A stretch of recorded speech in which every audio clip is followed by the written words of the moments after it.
Hi everyone and welcome back. Today I think we've got a little fan favorite on our hands. If I've understood things correctly, the song from Malta this year is said to be quite good. So I already have high expectations, of course. This one is called Casse, maybe. My French is not very good, but it's performed by Destiny, who of course we've already listened to from last year's selection, who had quite a set of pipes, if I remember correctly. So let's get right into this one. I also see we've got a little longer music video here, so I'm guessing a storyline of some sort. When we are young, you were always told what to do, who to be, what to be like, what to sound like, what to talk about, and how to be a perfect woman. It is time to stand up and be counted. And if you don't like it, I am out of here. Babe, are you hurting? Are you alright? Great attitude. Got like a... is it a distorted bass? Great rhythm in it. The drum joins in. Harmonies, backing vocal.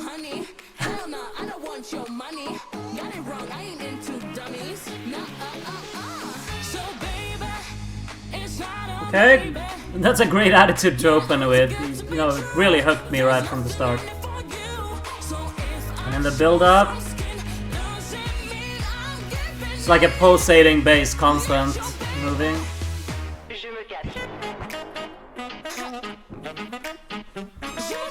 Okay.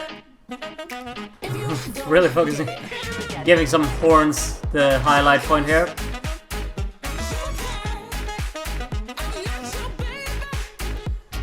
It's like the saxophone is very...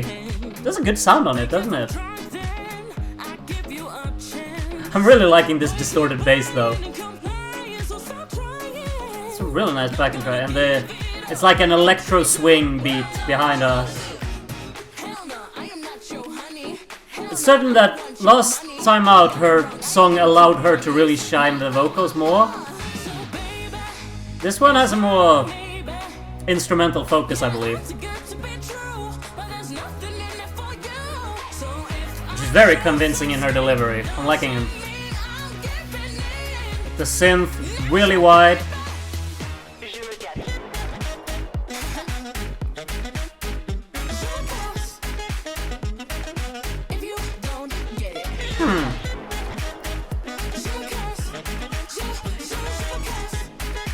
It feels, yeah, I was about to say that maybe it feels a bit messy, but I really don't think it is, because everything has its own little area in the chorus, and the vocals are really kind of just supporting the main hook of the song. The main hook would be too much if you didn't have anything behind it. This part is really for her to just belt out the vocals. Got like hit big 808s. Excuse my French. Excuse mine too.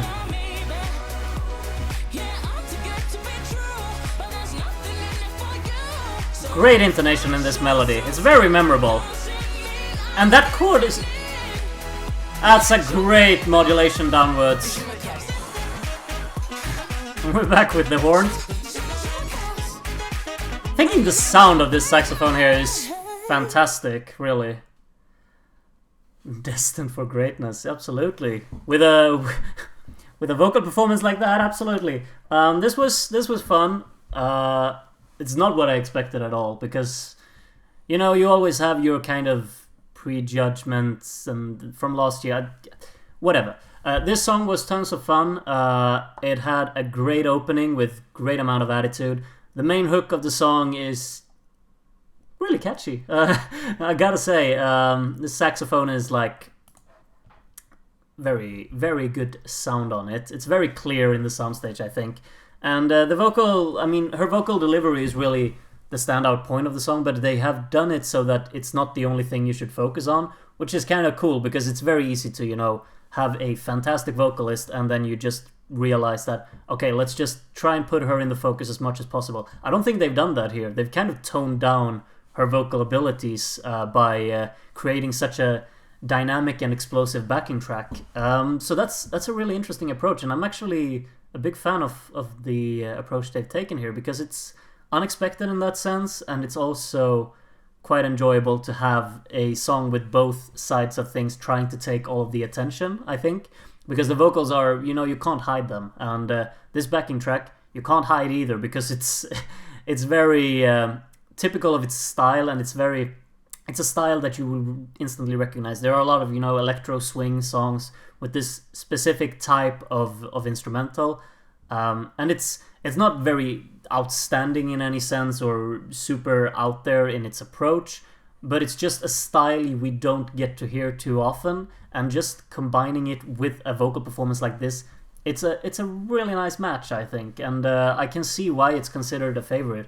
Of course, the message is absolutely fantastic as well to back it up. I mean, if you have an attitude, if you have like the opening of that with an attitude of that stature, of course the message will instantly come across, and that's really, really poignant in this one, I think. So big props on actually making it a little fun in the delivery while also being quite serious on the topic. It's a good combination of everything, really. I don't think I have anything negative to say on it, because I just enjoyed following along and seeing where it goes next. It had this. I almost didn't pay attention to the breakdown there at the end because I was so busy rambling on about whatever I was saying. But it did offer a lot of variation, didn't it? We had this big 808 just completely coming in from nowhere, and that's a nice variation. I will look forward to listening to it again and really also take into consideration that part, because now I will just leave that part out because I don't really remember what happened there and how I felt about it, because I didn't really notice it too much once it actually happened. So I will just keep it like that. I know I should nerd on more when it comes to songs like this, but I didn't grasp everything on this one, and for that I can only apologize. Maybe I should have been more, what do you call it? Maybe I should have paid more attention to everything. Maybe I was a bit lazy on this one. But regardless of that, I really enjoyed listening to this, and now I want to read what everyone else has to say on it. So do leave your opinions in the comments, and I'm looking forward to reading all about it. And other than that, I hope to see you in the next one. I'm not really sure what country we're heading to next, but I bet it's going to be great anyway. So hope to see you all in that one, and take care of yourselves, and bye-bye.